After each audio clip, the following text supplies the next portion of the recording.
Herr Tönsen, sind Sie glücklich, dass jetzt Ihre Verwandtschaft noch präsenter in Büttenwader zu sehen ist?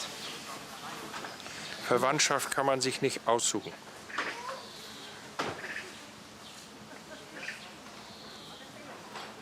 Aber trotzdem, ich meine, es ist doch schön, so quasi ein Cousin. Ja, aber Ja, was er ist denn? ja auch nur angeheiratet. Wie ist denn das für Sie jetzt, im schönen Örtchen Büttenwader so eine dominierende Rolle einzunehmen? Also dominierende Rolle, sowas habe ich ja noch nie gehört. Ich kann auch nur sagen, Verwandtschaft kann man sich nicht aussuchen. Das ist Also Schicksal. auf jeden Fall ist er jetzt hier unser Friseur. Und er kann auch was, aber nicht als Friseur. Ein Frisiersalon in Büttenwader. Ja, tatsächlich. Und dadurch weht jede Menge frischer Wind durch den kleinen Ort. Doch das ist nur eine der vielen Dorfgeschichten dieses Jahres. Sie alle sind diesmal so bunt wie die Storys in diesen Magazinen. Sie wissen schon, die man immer beim Friseur so durchblättert, die mit den großen Überschriften. Da steht ja viel Klatsch und Tratsch drin. Eine ganze Menge Unfug ist dabei. Aber auch ein paar gute Tipps. Ganz am Anfang des Jahres war Folgendes zu lesen. Jan Fedder feiert seinen 60. Geburtstag. Die Büttenwader haben das so gefeiert. Was macht ihr denn hier? Hoch soll er leben, hoch soll er leben, Heimat, hoch soll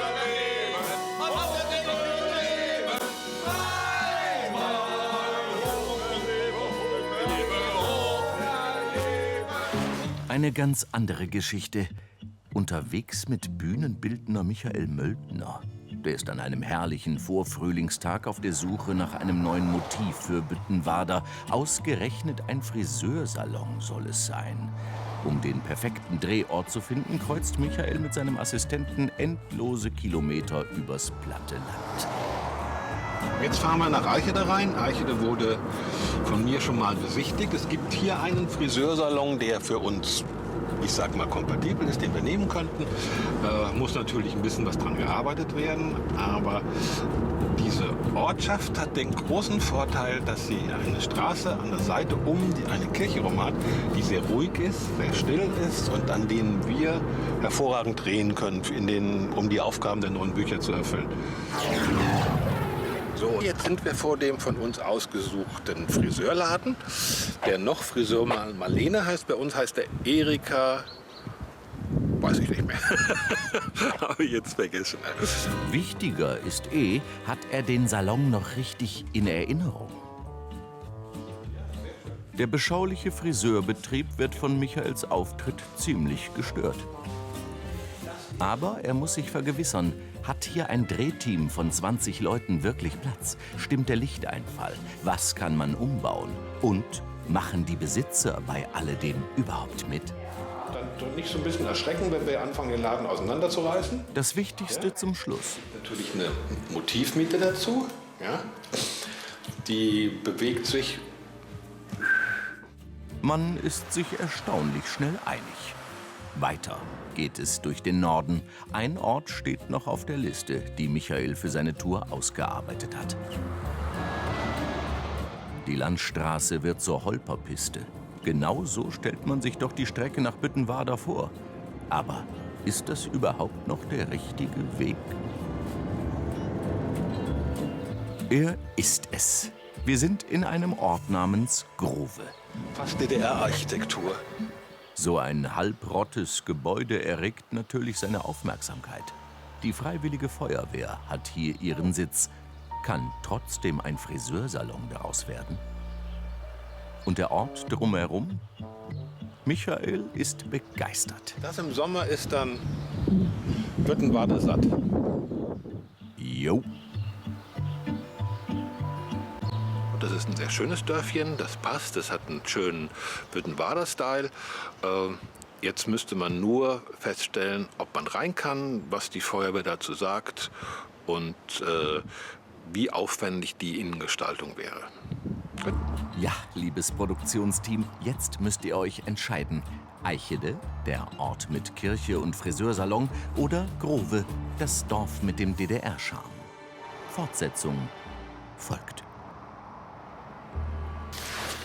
Das allgemeine Verkehrsaufkommen von Büttenwader wird durch ein neues, kurioses Gefährt bereichert. Es macht ziemlich viel Lärm und gehört zu Heinzi. Ja, das ist ein sehr schönes Dreirad, muss man es, glaube ich, nennen. Und es ist jedes Mal eine Herausforderung, weil man weiß nicht, springt sie an, springt sie nicht an. Vor der Kamera läuft das Ding auf jeden Fall wie eine Eins. Man muss sich da sehr dran gewöhnen, weil das natürlich alles mit Schalten ist. Und das Ding hat ja auch schon ein paar Jahre auf dem Buckel. Und das ein oder andere Mal war es schon nicht so, dass sie nicht so wollte wie man selber.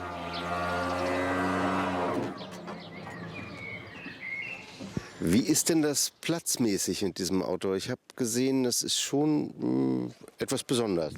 Das ist wunderbar. Zu zweit hat man's immer warm und es ist optimal für meine Frau und mich ausgelegt. Also deine Filmfrau. Natürlich. Noch Filmfrau, privat weiß man nie, was hier so passiert am Set. Da weißt du selber, alles ist immer möglich. Gut, ja, es sah kuschelig auf jeden Fall aus, was ihr da gemacht habt. Und ihr seid auch wieder rausgekommen, nicht wahr? Natürlich, denn wenn man reinkommt, kommt man ja auch immer wieder raus. Das ist ja auch eine alte Regel und natürlich war es bei uns in dem Fall nicht anders. Es ist ja Film. Brauchtet ihr Hilfe, um reinzukommen? Nein. Das große Büttenwader hat im Mai ein kleines Brüderchen bekommen. Mitten in Hamburg im Miniaturwunderland findet man den Ortseingang. Ab hier ist alles im Mini-Format. Brakelmann planscht da fröhlich in der Wanne. Und vor dem Dorfkrug findet mal wieder ein Nachtdreh statt. Artsche ist natürlich auch mit dabei, gleich zweimal, klein und groß. Peter Heinrich Brick setzt seine Figur nämlich höchstpersönlich in die Lilliput-Welt. Büttenwader im Maßstab 1:87. Es ist ein bisschen ordentlicher als ne? Und ein bisschen anderes Ambiente drumherum, aber schon sehr gut gemacht. Das Ergebnis von mehr als 100 Arbeitsstunden.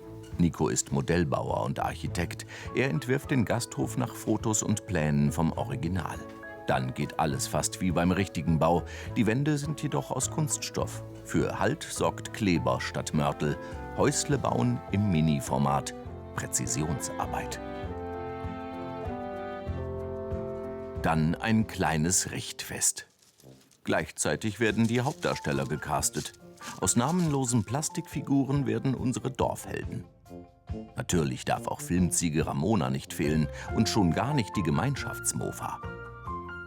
Sonja bastelt all diese Figuren und träumt sich dabei in die Welt von Artsche und Brakelmann. Kann man sich richtig vorstellen, wie er da auf seinem Feldweg längs läuft. Artsche sitzt dann vielleicht später mal an der Bierbank. Ist so eine ganz witzige, hier trinkt sein Lütt und Lütt oder was. Aber der Hut, der muss noch mal so ein bisschen anders. Spachtelmasse macht fast alles möglich. Der Hof wird auf alt getrimmt. Seine Elektrik ist aber ultramodern.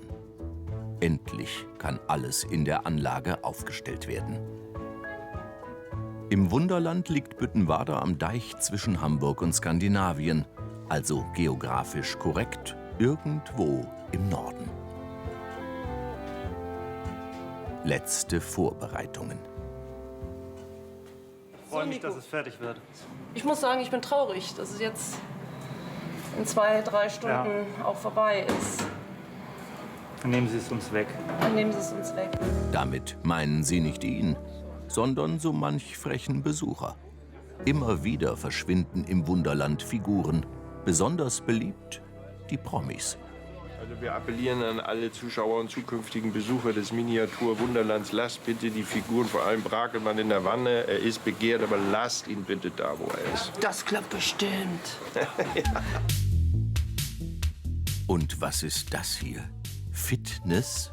Was hat das bitte sehr mit Büttenwader zu tun? Man glaubt es kaum, aber hier werden tatsächlich gerade Szenen für die Kultserie gedreht.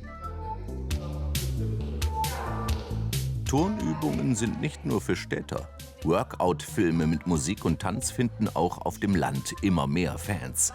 Die Gymnastiksendungen von Brakelmann sind hier im Studio entstanden. Aerobic ist aus dem ländlichen Alltag nicht mehr wegzudenken. Die Fitnessvideos laufen hier nonstop. Und dann hier Kuno.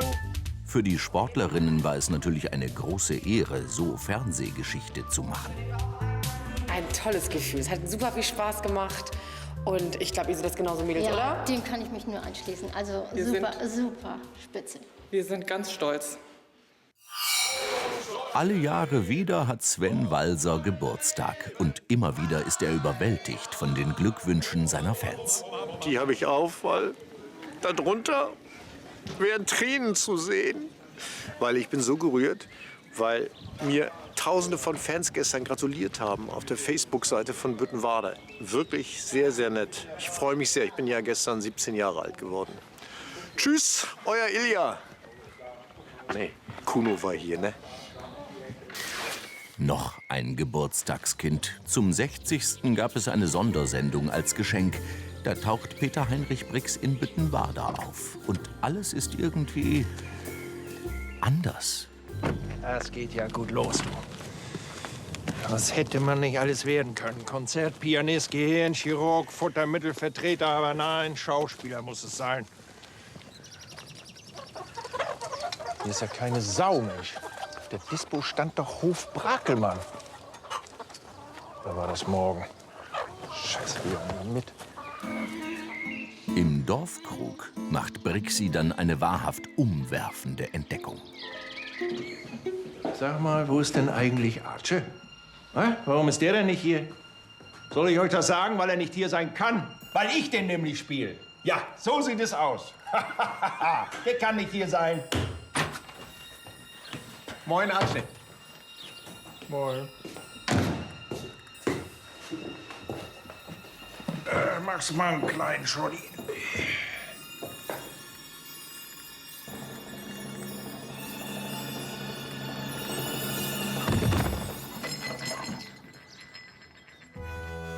Dies könnte der Beginn einer großen Freundschaft sein. Oder ist alles doch nur ein Traum? Nun gilt es, den Friseursalon einzurichten. Der von Büttenwader entsteht hier, wo die Asphaltstraßen aufhören.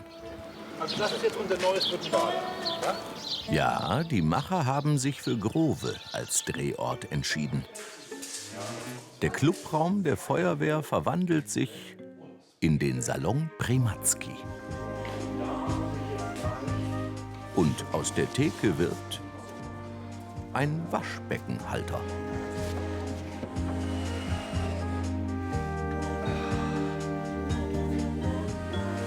Um alles so richtig typisch zu machen, baten wir im Internet um Hilfe, gesucht Friseurutensilien im Büttenwader-Style. Die Resonanz war überwältigend. Was kam da nicht alles zusammen? Die Weihnachtshaube. Da hat sich jetzt Einsatz. Sehr geschickt, danke.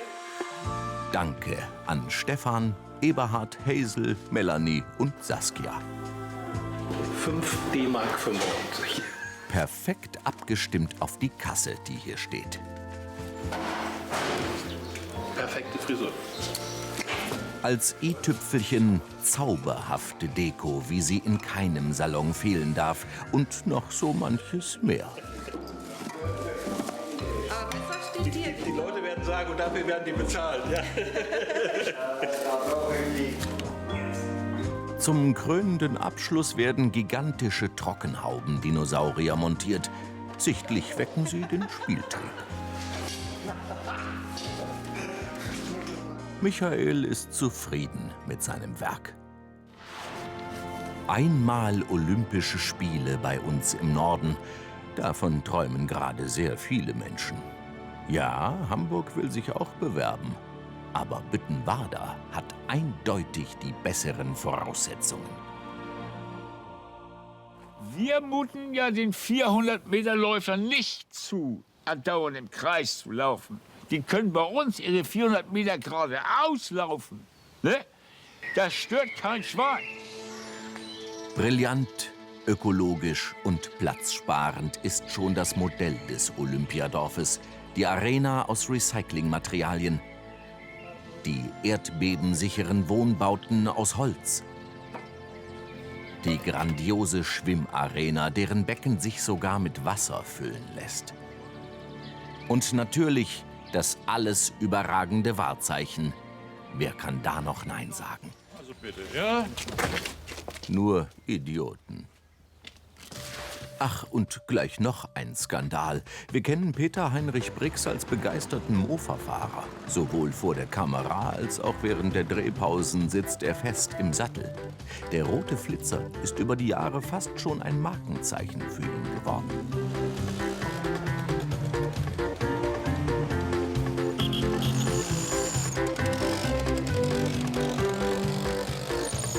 Doch plötzlich der Schock. Das muntere kleine Ding wurde von gemeinen Dieben gestohlen. Die Gemeinschaftsmofa, die wir lieben, ist nun Geschichte. Die Büttenwarder sind aber bekanntlich nicht klein zu kriegen. Nach langer Suche wurde eine würdige Nachfolgerin gefunden. Dreharbeiten ein paar Wochen später. Da steht sie, die neue. Die meisten schenken ihr in dem Trubel hier keine Beachtung. Nur einer. Und der freundet sich gerade an.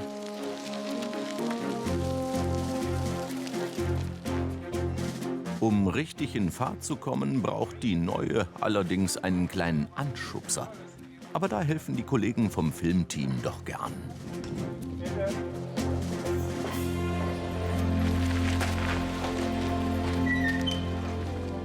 Na bitte, geht doch. Und nicht lange darauf läuft die Sache schon ganz von selbst. Oha, nun wird es politisch. Etwas Staatsbürgerkunde ist aber Pflicht. Die Wahl zum Bürgermeister von Büttenwarder war nämlich in diesem Jahr geradezu ein Thriller. Schönbiel oder Griem. Ein Kopf-an-Kopf-Rennen. Bis zur letzten Stimme.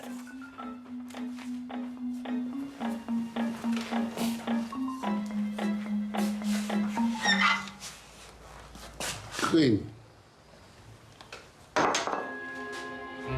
Machtwechsel nach Büttenwarder Art.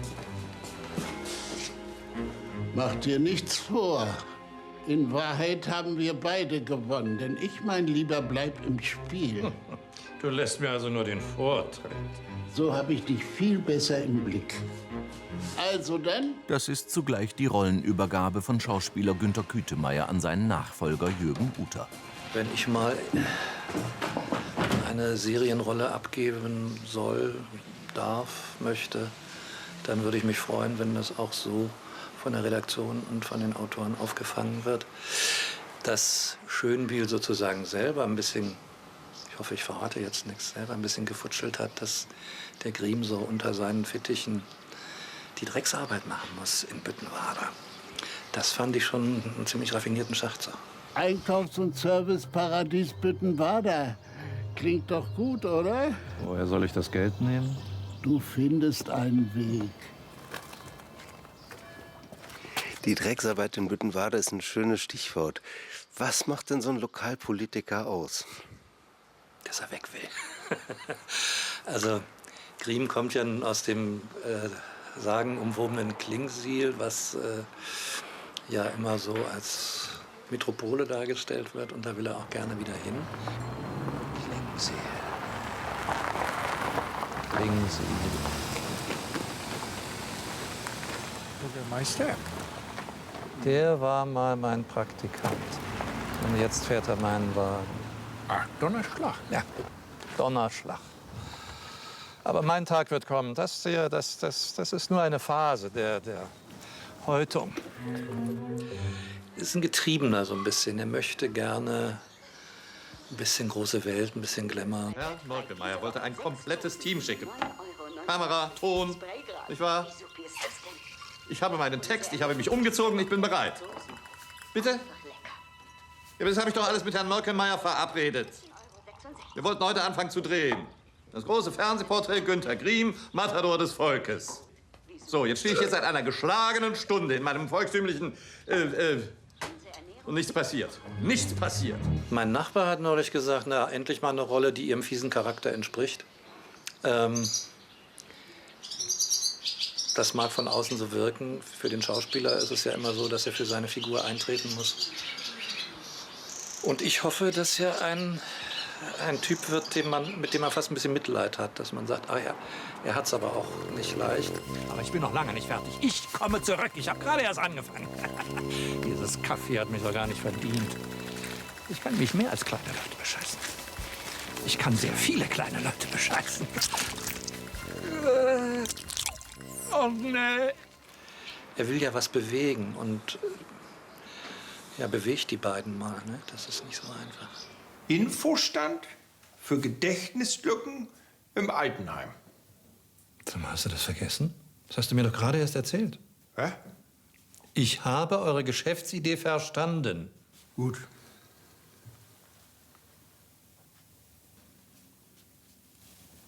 Und? Ich überleg's mir. Ja, das ist doch schon mal was. Jetzt würde ich gerne frühstücken. Grim hat ja nicht so den breiten Witz von Arce, sondern er muss so ein bisschen diese Politikersprache benutzen, so ein bisschen drüber fliegen und trotzdem auch immer wieder Bruch landen. So. Das könnte ich mir vorstellen, dass das so eine Aufgabe ist. Günter Griem, Matador des Volkes. Ja, es geht um PR. Wir hatten gesagt, heute Reiterhof. Ja, ich hatte dieses Frühjahr das große Vergnügen, auf dem Mucki sitzen zu dürfen. Das war abenteuerlich. Erstmal bin ich vorher gefragt worden, ob ich das mir zutraue. Dann habe ich gesagt, wenn das Pferd steht und wenn ihr bitte nicht zeigt, wie ich da drauf gekommen bin. Schockemühle. Und dann saß ich da. Was ich aber unterschätzt habe, ist, wenn man eine Dreiviertelstunde am Stück, weil sie wollten dann nicht, dass ich dauernd auf und absteige, Dreiviertelstunde am Stück da drauf sitzt. Das reicht für einen gehörigen Muskelkater am nächsten Tag, wenn man das nicht gewöhnt ist, ohne dass man das Pferd selber bewegt. Ich hatte ziemlichen Respekt, aber Mucki war ein Dressurpferd, das Publikum und ein bisschen Rummel gewöhnt war. Der Kameramann kannte sich auch mit Pferden aus. Also es ging ganz glimpflich ab und sollten die Autoren dann noch mal auf die Idee kommen, ich würde es wieder machen.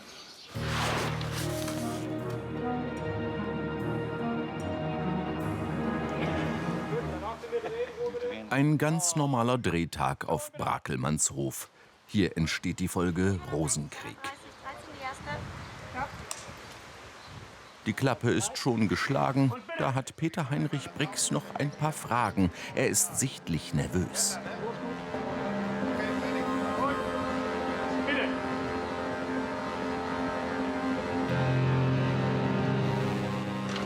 Rastet da gerade ein Schauspieler aus?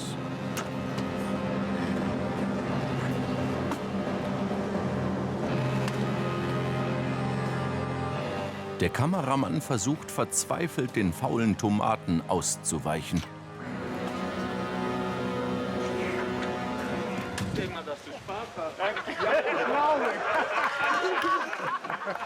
Nein, Peter Heinrich Brix hat einfach nur seine Rolle geprobt. Und im Drehbuch steht nun mal was von Tomaten werfen. Faule Tomaten, die gibt's hier heute reichlich. Damit sie schön spritzen, werden sie extra eingeschnitten. Denn die wirklich große Tomatenschlacht, die steht uns noch bevor. Ja, aber dann auch getroffen wird. Damit niemand dabei Schaden nimmt, gibt es genaue Absprachen.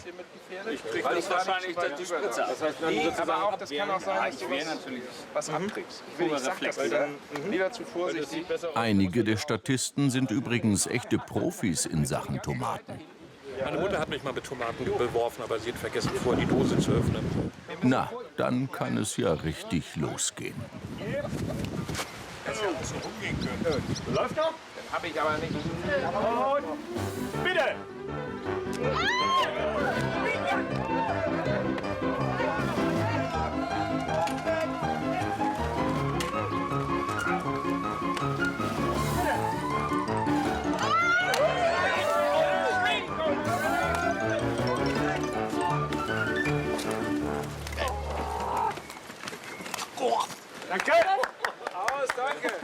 dass das nicht deine erste Tomatenschlacht war?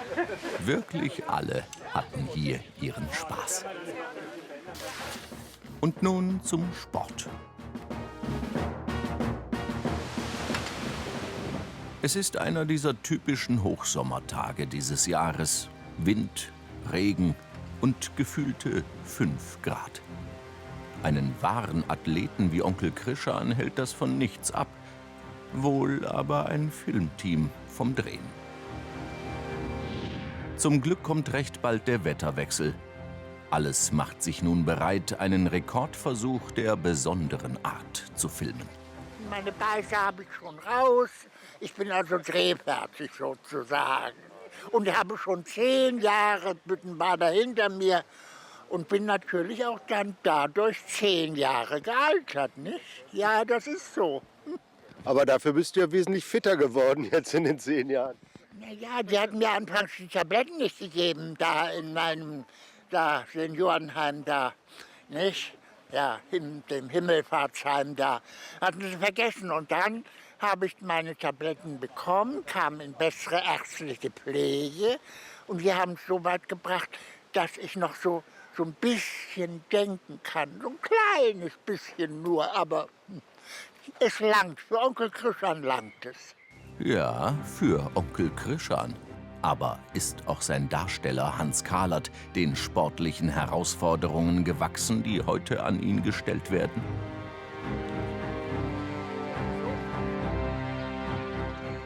Also, ich saß schön zu Hause im Sessel und da ging's Telefon. Und dann kriegte ich einen Anruf von der Produktion und die fragten ganz leise und zart: Lieber Hans, wie geht es dir denn? Ja, das klang ja so, als wäre ich schon tot. Ich sagte, so weit ist es noch nicht. Nein, ja, wir brauchen dich. Es werden 2 Folgen gedreht, Olympia. Ich sag, wie bitte? Ich sag, soll ich vom Fernsehturm springen, Bungee-Springen machen oder was? Ich sage, nur wenn er mich darauf schleppt und mir die Augen verbindet und mich runterschubst. Sonst mache ich das nicht. Nein. Ganz im Gegenteil. Alles nicht höher, weiter, schneller, sondern das Gegenteil. Immer alles langsamer und kleiner und weniger. Ach, das ist ja eine wunderbare Idee. Das kriegen wir hin. 66,8, eins die zweite. Und bitte. Tatsächlich kriegt Hans Kahlert, also unser Onkel Krischan, das hin, mit Bravour sogar. Denn schließlich soll es bei diesem Rekord um extrem langsame Fortbewegung gehen. Und das kann der 81-Jährige, der einen 106-Jährigen darstellt, aus dem FF. Manche Autofahrer bezeichnen sie als den Schrecken Stormans. Vermutlich deshalb, weil sie auf ihren historischen Maschinen so entsetzlich langsam fahren. Sie kommen aus der Gegend rund um den Drehort von Büttenwader und sind allesamt Fans der Serie, wie man an den Kostümen unschwer sieht. Die Mofa-Freunde aus Lütchensee, ein Stammtisch. Kein e.V. Kein Club. Stammtisch. Ist eigentlich entstanden durch die Liebe zu diesen alten Maschinen. Wir sind früher alle irgendwie schon mal zusammen Mopeds gefahren und jetzt in dem Alter werden wir wieder jung. Moped als Jungbrunnen, schön und gut, aber was bitte sehr hat das mit Büttenwader zu tun? Ach, das war eine Idee von mir. Ich habe einfach mal den NDR angeschrieben und habe unseren Club da mal präsentiert. Und irgendwann rief die Frau Schulte-Kellinghaus an und hat uns eingeladen zum Geburtstag von Arche. Der dann ja im Miniaturwunderland mit der Eröffnung der Büttenwader Welt groß gefeiert wurde. So groß, dass unsere Mofa-Freunde zunächst gar nicht an ihr Idol herankamen. Dann aber doch noch ein Happy End, eine Ehrenrunde mit Brixi, der sogleich in die eigenen Reihen aufgenommen wurde. Weil er Mofa fährt, weil er im Miniaturwunderland auch auf einer kleinen Mofa war, zu sehen ist. Und dann haben wir uns gedacht, wir haben ja Aufnahmestopp in unserem Club, aber er hat eine Ehrenmitgliedschaft bekommen und eine Ehrenurkunde. Naja, es ist der berühmteste Mofa-Fahrer Deutschlands. Ne? Und eben dieser berühmteste Mofa-Fahrer lud danach auch noch zum Dreh und Mitspielen ans Set ein. Ton drauf!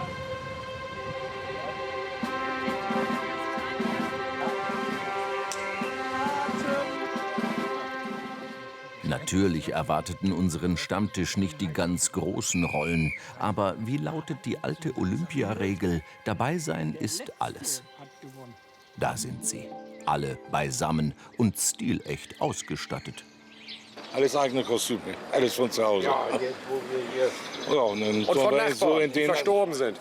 Also wir brauchen, glaube ich, nicht mehr in die Maske und ins Kostüm.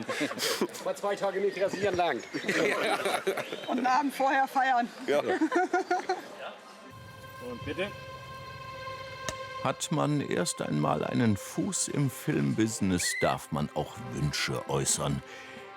War das nicht so? Bitte, bitte bauen Sie unsere Mofas mit ein.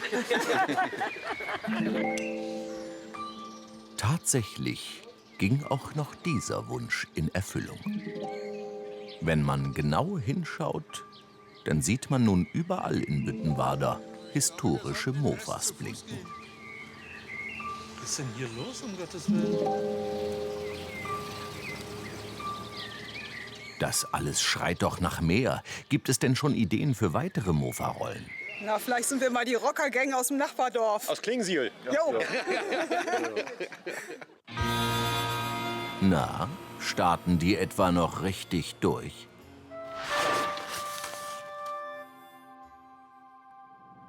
Da war doch die holprige Strecke zum Friseur nach Grove, die wir im Winter kennengelernt haben. Jetzt ist es Sommer geworden und die Straße entpuppt sich als wahrer Trecker-Highway.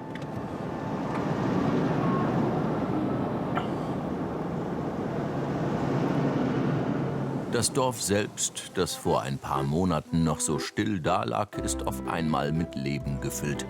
Wahrscheinlich war nie zuvor so ein Gedränge hier. Aber um einen Film zu machen, braucht man eine ganze Menge Menschen.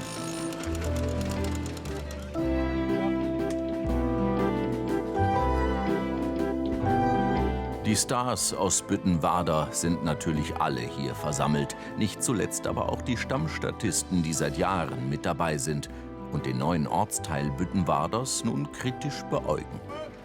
Ihre Meinung zum neuen Drehort? Ja, es ist etwas ruhiger. Hier ist es richtig eine himmlische Ruhe. Und vor allen Dingen nicht so viele Flieger kommen. Das genießen wir richtig. Und dann bei dem schönen Wetter. Es ist schön hier. Mit der Ruhe ist das aber so eine Sache.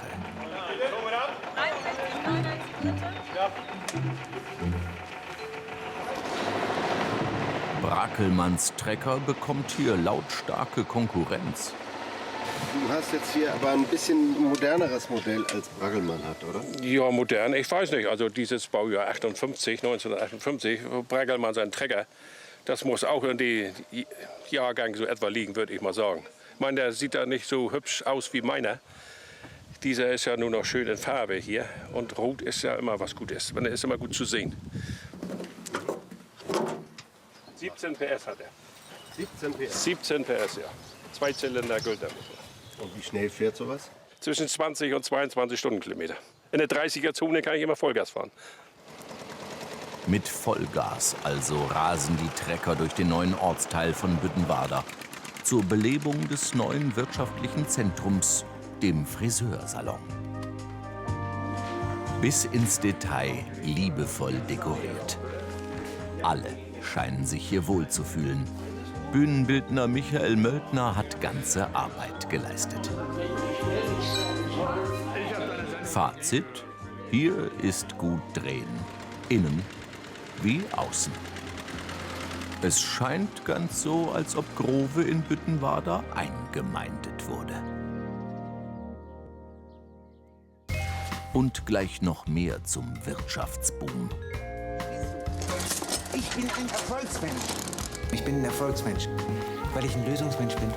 Ich bin ein Unterstützungsmensch. Ich bin ein Stilmensch. Das will ich doch überhaupt nicht hören. Ach, Unterstellung. Jürgen Seuthe ist vor allem eins: der Unternehmer des Jahres in Büttenwader. 50 Cent bitte. Nennwert für das Dorf. Ein Glücksfall. Also ich habe mir überlegt, ich will dem Dorf, in dem ich geboren wurde, etwas zurückgeben. Ein Macher. Du hast Haustüren verkauft aus Presspappe und Stretchcord-Pullover. Ich bin ein Mann, der sich immer verdient macht, der auch immer etwas weitergeben will, verstehst du? Ein Visionär. Du Christian und ich, wir wollen doch nur der Welt beweisen, dass auch ältere Menschen noch leistungsfähig sind. Verstehst du? Ich lade dich herzlich ein, mach mit. Es ist so was Wunderbares, so selbstlos, ganz selbstlos zu sein. Ein So. Friseur. Das sieht doch jetzt schon sehr maskulin aus. Sehr schön. Das Spezielle ist ja am Jürgen Seuthe, der hat ja viele Geschäftsideen, ohne wirkliches Fachwissen zu besitzen. Ich glaube, der Charme des Jürgen Seuthe liegt auch darin, dass er eventuell Menschen frisiert, die er gar nicht frisieren sollte. Schauspieler Dirk Martens wird vor der Kamera zu eben diesem schillernden Geschäftsmann Jürgen Seuthe. Das Kostüm hilft ihm natürlich dabei. Also ganz ehrlich, als man mir das Kostüm erstmals angeboten hat, war ich ein bisschen fassungslos, weil ich wäre jetzt nicht auf die Idee gekommen, den Jürgen Seuthe so anzuziehen, wie der Jürgen jetzt angezogen ist. Aber natürlich, Kostüme unterstützen ja auch also die Figur. Also ich mag das. Ich würde jetzt nicht sagen, dass ich so am Samstag über den Kurfürstendamm bummeln würde. Ich würde jetzt auch nicht so in einen Club gehen, wenngleich das in Berlin schon wieder möglich ist. Also unter Umständen ist es da dann ein besonderer Schick und ich bin Trendsetter. Aber ja, das Kostüm ist gut. Also Kompliment an die Abteilung. Kompliment auch an die Abteilung Ausstattung. Sie hat für Jürgen das passende Fahrzeug gefunden. Arche nennt es neidvoll Angeberauto. Aber ist es das wirklich? Also für die Verhältnisse in Büttenwader scheinbar schon. Also das ist ja nicht meine Behauptung, sondern das ist die Behauptung des Autoren. Und ich finde, die kommt auch sehr gut. Ja. Außerdem ist es die Frage, wie man mit so einem Wagen fährt. Also ich glaube, ich kann mit der größten Schrottlaube so fahren, dass es ein Angeberauto wird.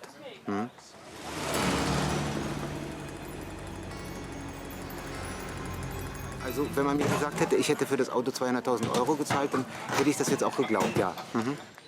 Man mag das glauben oder auch nicht. Fakt ist auf jeden Fall, mehr als für alle anderen am Filmset sind die Dreharbeiten hier für Dirk Martens eine Art Heimspiel. Also wir sind jetzt ja in Grove. Also ich bin ja hier zur Schule gegangen in Schwarzenbeek. Und ich weiß, ich habe Klassenkameraden aus Grove gehabt. Und Witzhafe kenne ich und ich habe in Elmenhorst gewohnt. Das ist alles hier unweit dieser Gegend. Und meine Eltern leben auch noch in Trittau. Heimatverbundenheit, das ist sicher auch ein Erfolgsgeheimnis von Jürgen Seuthe. Seine Geschäftsideen fruchten, überreif sogar manchmal, wie zum Beispiel sein fauler Tomatenhandel. Ja, aber so zum Einkochen für Tomatensuppe in der Dose gehen die doch noch, oder? Oder sein Second-Hand-Einkaufswagenversand. Einfach genial. Los, du hast doch was vor. Ich habe Ware bekommen. Wo? Ja, hier die Einkaufswagen. Ein Restposten von wertfrei. Woher will so einen Scheiß haben? Etliche. Genauso wie die Büttenwader Fanartikel. Ja, deswegen muss ich ja nachlegen. Ich dachte so an Sticker von Onkel Christian. Immer 5 Bilder von ihm in einer Tüte und meistens davon mehrere doppelt. Gibt's schon weitere Ideen? Also ich würde auch ganz toll finden, wenn der Jürgen Seuthe sich als Bestattungsunternehmer vielleicht versucht. Also da gibt es ja auch Möglichkeiten, Einsparungen vorzunehmen, was man machen kann. Ich würde es auch ganz toll finden, wenn er auf einmal unter Umständen so eine Agentur hat für Treckervermietung. Und die Trecker sind so groß, dass die ganze Straße gesperrt werden muss und keiner weiß eigentlich, wie man auf den Hof damit kommt. Eigentlich also das ist ja so ein Lebemann, so einer, der die große Welt haben will. Und da ist ja für alles Raum. Warum soll der nicht auch Uran verkaufen? Also was weiß ich.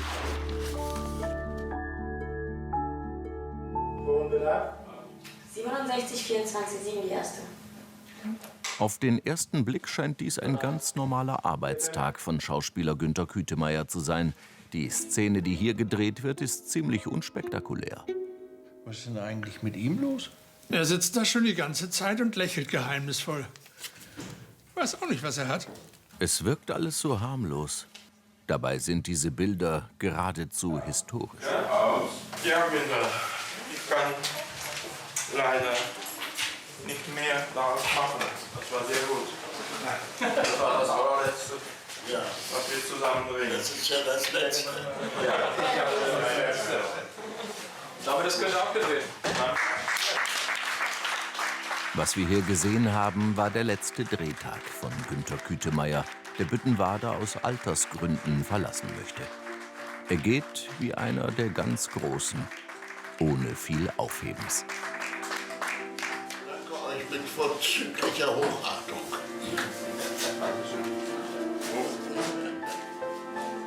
Erinnerungen kommen da hoch an die vielen wunderbaren Jahre mit Schönbiel. Und nicht zuletzt auch an seine große, geheimnisumwobene Liebe. Ich hab deine Liebe verloren. Ich hatte zu viel um die Ohren. Ich bin so gern außer Haus. Du weißt es wohl. Treibe mich rum und ich trinke. Oft auch Alkohol. Doch dich vergessen, das kann ich einfach nicht. Hier steht ein Mann, der vor dir kniet, weil er dich in der letzten Zeit viel zu oft traurig sieht. Ingelore, ich öffne dir zum Paradies die Tore, ein Leben wie im Rausch voller Furore, vom Abend bis zum Morgen nur Amore, verschenk mir deine Liebe, Ingelore. Ach, schenk mir deine Liebe, Ingelore.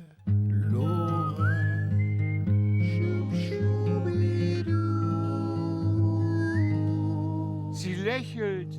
Sie lächelt. Nix für hin, Bürgermeister. Der Drehbuchautor konnte seinen Schönbiel aber nicht so einfach gehen lassen. Darum hat er ihm zum Abschied noch eine kleine Sensation beschert. Und die hat es wirklich in sich. 18 Jahre lang haben wir von Schönbiels Frau Ingelore immer nur gehört, sie aber nie gesehen. Manche dachten schon, es gäbe sie gar nicht. Aber nun zum Finale tritt das scheue Wesen erstmals mit ihrem Gatten vor die Kamera. Ja, Ingelore und ich, wir fahren nach Südfrankreich. Ingelore hat uns da ein Haus gemietet. Das heißt? Wir nehmen Abschied. Ja, alles Gute. Danke.